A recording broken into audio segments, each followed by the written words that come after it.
I never thought one careless sentence could destroy everything. It was a quiet evening, and I was on the phone with a close friend, venting frustrations I had buried for years. Out of exhaustion, out of bitterness, I whispered words that would cut deeper than any knife. I'd never truly be with him. Not now, not ever. I thought it was private.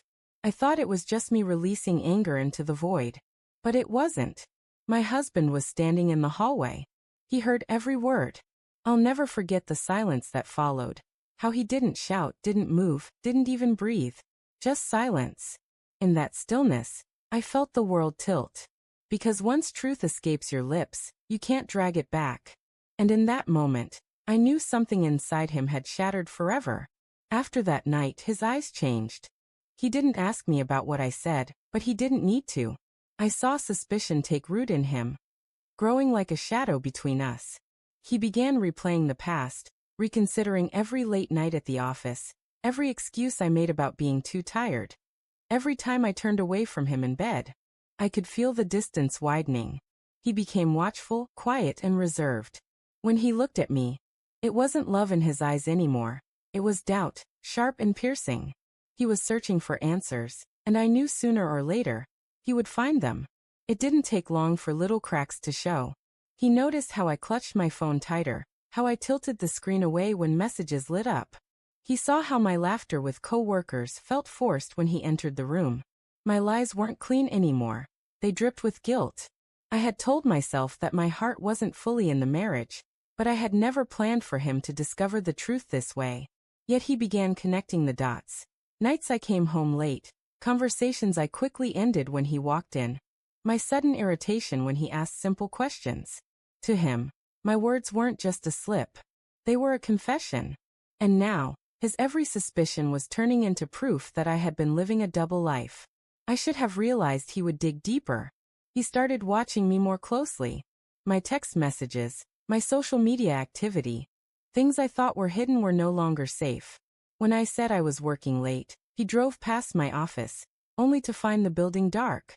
When I said I was with a friend, he quietly checked and discovered I wasn't.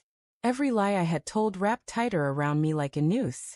He even confided in one of our mutual friends, who reluctantly admitted I'd been confiding my frustrations to others for months. Piece by piece, he gathered what he needed. And in his silence, in the calm before the storm, I felt the weight of the inevitable confrontation pressing closer. One evening he came home early. He sat across from me, his expression unreadable. Then, without a word, he placed his phone on the table and pressed play. It was a recording, my voice raw and venomous, saying the words he had overheard. I'd never truly be with him. Not now, not ever. My stomach dropped. I wanted to scream, to deny it, but he wasn't done. He showed me screenshots, photos of my whereabouts that contradicted my excuses. Even messages I thought I'd deleted. The evidence was undeniable. My words, my actions, my lies, they were all laid bare in front of me. The truth wasn't just out. It was weaponized. His voice shook, not with anger, but with a heartbreak I had never seen before. So this is it, he said. All those years, all those sacrifices, and I was never enough for you. I tried to explain, to twist it into a misunderstanding, but he cut me off. Don't. I heard you. I saw it. You didn't just slip up, you confessed. You've been living a lie, and I've been the fool who loved you through it. The confrontation was brutal. Not because he yelled, but because he didn't. His calmness, his control, made every word strike harder. He didn't give me room to hide, no space to weave excuses.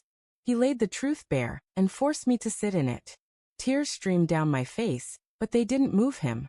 He had already made his choice. I can't love someone who doesn't want me, he whispered. And then he stood up. He walked out that night. No shouting, no slammed doors, just the sound of his footsteps fading down the hall.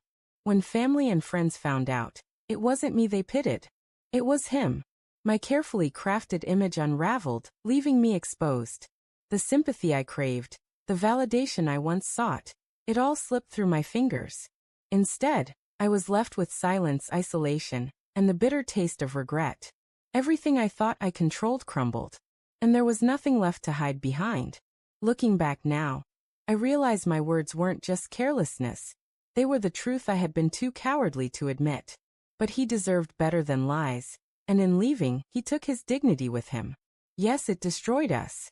But for him, it was freedom.